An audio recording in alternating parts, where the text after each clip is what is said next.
Guys, good morning. Palambot tayo ng pork, no? 1 kilo. So, malambot na siya. Hiwain natin siya ng cubes, yung tamang panso. Okay, guys?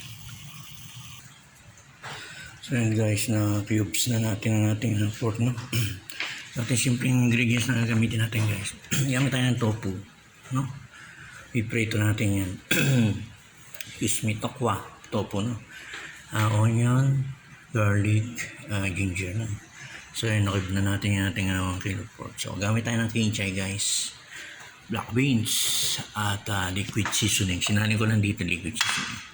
Tapos, konting soy sauce lang. Okay na lang, guys. So, yun yung simple ingredients natin. Prito muna natin itong ating tofu, no? Okay.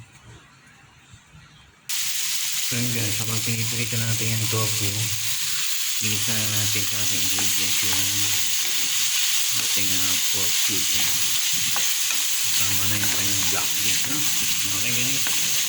Kaya may luto na yan, no? So, yun, guys. Luto na ating masarap na lutuin. Tofu at baboy, no?